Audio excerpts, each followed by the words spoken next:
세 번째 질문으로 넘어가야 되겠네요. 그러면은 일반 샴푸, 클리닉 샴푸 두 가지가 있잖아요. 방금도 클리닉 샴푸를 쓰시라고 말씀을 해주셨잖아요. 네. 그러면은 클리닉 샴푸는 아무거나 상관없는 건가요? 클리닉 샴푸도 제가 써봤는데 진짜 느낌 달라요. 그러니까 클리닉이라고 돼서 네. 써본 거 봤더니 보편적인 클리닉 샴푸제 제가 느꼈을 때 좋은 느낌은 샴푸잉만 해도 손빗질이 잘 돼요. 네, 그건 다 클리닉 모든 샴푸가 그런 거예요? 그렇지 않더라니까. 아니에요? 네네네. 제가 써보니까 네. 어떤 샴푸는 클리닉 샴푸인데 이름에 클리닉 샴푸라고 써 있어요. 네. 이거는 클리닉이 아니에요. 그러니까 머리가 딱 걸려요. 잡아주지 못하는 거죠. 네. 친수성을. 그래서 느끼는 게 여러분이 케어를 받으셨다면 이거 솔직히 담당 디자이너와 상의가 가장 중요한 것 같아요. 네. 그 라인에 나오는 샴푸제를 쓰시는 게 가장 효과적인 거죠. 내가 모카타를 했으면 모카타 샴푸를 써야 되고 네. 하우니코를 했으면 하우니코 샴푸를 써야겠네요. 당연하죠. 그게 가장 좋다라고 생각이 듭니다. 그래서 일반 샴푸와 클리닉 샴푸와의 차이는 엄청나죠. 네. 왜냐면 우리 저번 시간에도 두피관리 샴푸 편에서 얘기했지만 네. 300ml에 5, 6만 원은 기본이죠, 거의. 저번엔 두피 샴푸가 네, 맞아요. 그 정도로 비쌌잖아요. 그렇죠. 근데 모바일 샴푸, 케어 샴푸도 마찬가지로 5, 6만 원대는 호가하죠. 딱 답이 나오는 게 뭐냐면 그 안에 들어가 있는 성분이거든요, 사실. 성분. 그 성분으로 하여금 어떻게 받아들일 수 있냐라는 게. 근데 여러분도 아시겠지만 여러분이 아시고 계시는 브랜드에서 만드는 샴푸는 거의 다 좀 저렴하지 않습니까? 네, 그렇죠. 많은 사람들이 사용을 하고 네, 있고. 네. 하지만 클리닉 샴푸라는 것은 기능성이라는 이제 카테고리 안에 들어가는 거죠. 손상된 모발을 부드럽게 만들어주기 위함의 그런 기능성이니까 당연히 기능성은 값이 비싸고 그 다음에 기능성에 대한 조성물이 따로 전제 조건하에 있기 때문에 그런 거는 이제 비싼데 확실히 샴푸만 써도 느낌은 다르더라고요. 근데 여기서 질문을 하나 또 들어갈게요. 그러면은 클리닉 샴푸만 계속 샴푸를 했어요. 네. 그거를 제가 써보고 느낀 거는 머리에 떡이 진다? 기름이 낀다라는 거를 굉장히 많이 느꼈는데 그래서 저도 모르게 그냥 다시 일반 샴푸로 손이 가더라고요. 그럼 도대체 저는 어떤 거를 써야 될까요? 그러니까 이렇게 생각하시면 될 것 같아요. 손상 모발에 네. 여기서 좀 중요한 게 우리가 보편적으로 아는 모발의 pH가 4.5에서 5.5 네. 가장 상대 균, 그러니까 내 몸이 내 피부가 가지고 있는 균으로부터 외부로부터 보호해줄 수 있는 그런 pH란 말이에요.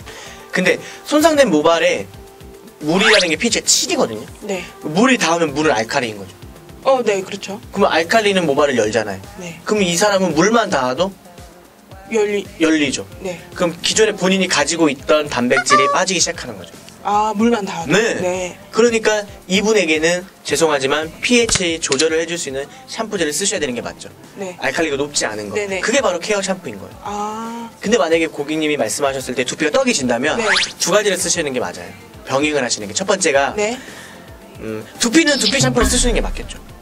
위에는 네, 두피 샴푸. 네. 두피 샴푸를 쓰시고 모발에는 클리닉 샴푸를 쓰는 거죠. 근데 두피 샴푸를 쓰고 린스를 쓰면 이제 똑같이 린스에도 그 실리콘이 들어가 있잖아요. 네. 그러면 그건 의미가 없는 거죠. 그러면 두피 샴푸를 2개 쓰는 거죠. 그럼 2번 샴푸를 해야 돼요? 그렇죠. 귀찮으세요? 표정 그런데? 엄청 귀찮을 것 같은데. 아니 그럼 이렇게 해도 돼요? 두피 샴푸를 묻혀요 두피에. 네. 클리닉 샴푸를 모발에 묻혀요. 진짜 게을르다. 그러니까 이렇게 되는 거예요.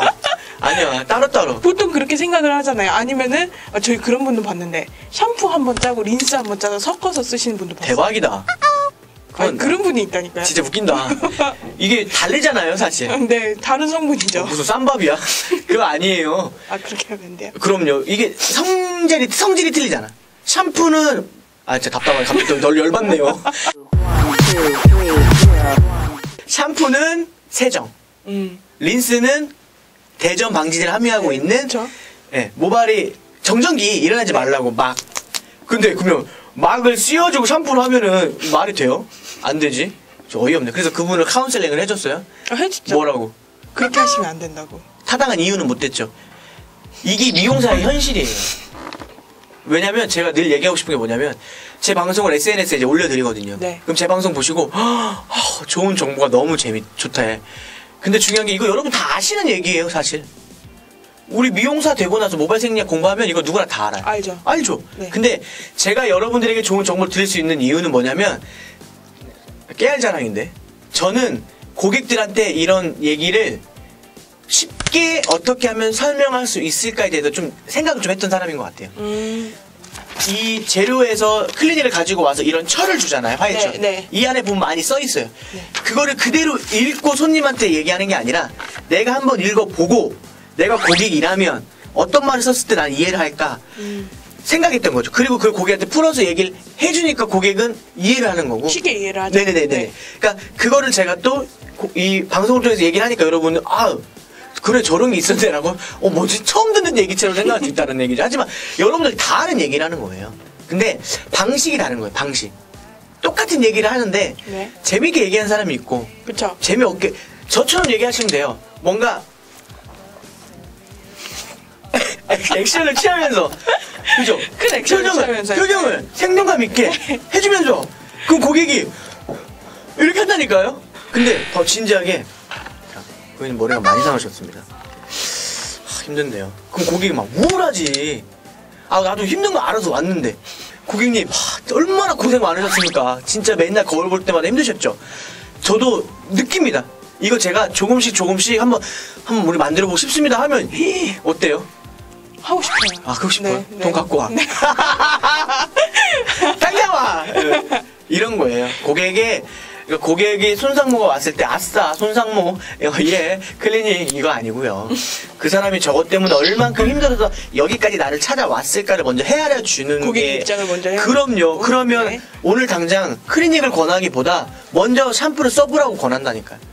그것부터 알려주는 게 맞죠.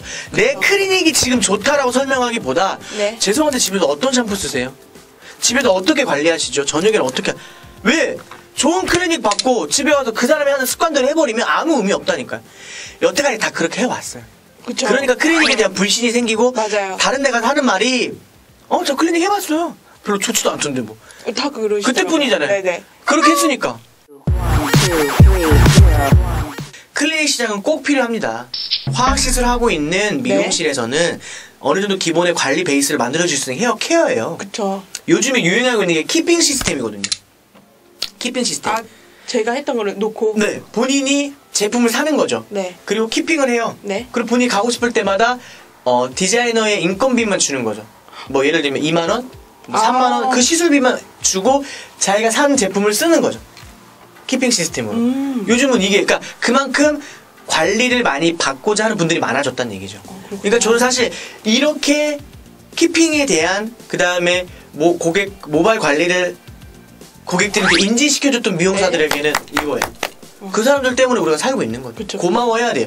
근데 그걸 저해하고 한 번에 될 수 있다. 그 다음에 잘못된 상식으로 알려주고 그런 사람들에 대해서는 뭐 했을 때 제품 회사에서 클리닉 회사에서 만든 건 다 이래요. 이런 식의 정보를 준다는 거는 그런 분들 때문에 저희가 욕보고 있는 거 사실. 그러니까 저는 사실 이 방송의 클리닉이 네. 뭐 죄송한 얘기지만 미용 시장에 가장 중요합니다. 네, 그래서 서로가 정말 잘 얘기가 돼요. 그러니까 클리닉에 대한 불신이 없었으면 좋겠어요. 거의 다 불신을 갖고 있는데 이제 그거를 이제 깨트려 줘야 될 때가 온 것 같네요. 네. 저희 방송을 보시면 어느 정도는 깨지지 않으실까라고 생각하는데. 저희 방송을 보시고 좀 더 본인이 그쵸. 네, 찾아서 클리닉에 대해서 정말 고객의 니즈가 뭔지를 생각해 보시면 돼요. 그러니까 내가 가지고 있는 클리닉 제품이 좋다라기보다 네. 제가 요즘에 느낀 게 뭐냐면 저희도 매장에서 약간 세 가지 클리닉을 하는데 보편적으로 크림류의 타입과 수분류의 타입을 가지고 이제 병행을 하거든요. 네. 왜냐하면 하나만 썼더니 모질이 틀려요. 그러니까 예를 들면 곱슬 모발이신 분들은 네. 가벼운 클리닉을 좋아하지 않아요. 약간 좀 무거워. 그렇죠. 왜냐하면 곱슬기를 조금 눌러줄 수 있는 클리닉을 좋아해요. 네. 그리고 머리가 숱이 많거나 네. 모질이 두꺼운 사람들은 무거운 클리닉을 원하지 않아요. 가벼운 걸 원해요. 그쵸. 다르잖아요. 그쵸. 근데 그거를 먼저 파악하기 전에 그냥 온리 내가 가지고 있는 제품이 좋다라는 인지하에 그걸로만 하면 이 사람이 대응이 안 된다는 얘기. 그러니까 솔직히 말해서 그럼 네가 매장에 쓰고 있는 클리닉 네 머리에 해봤냐지. 그쵸. 네가 팔고 있는 샴푸를 네가 집에 가서 한 달 넘게 써봤냐지. 그래서 좋아졌냐는 거지. 요나. 아니 그것도 하지 않고 죄송합니다. 자기는 하지도 않고 그걸 손님한테 권유를 한다는 자체가 그건 안 되죠. 멘붕 왔네. 그게 우리의 미용의 현실이라는 거죠.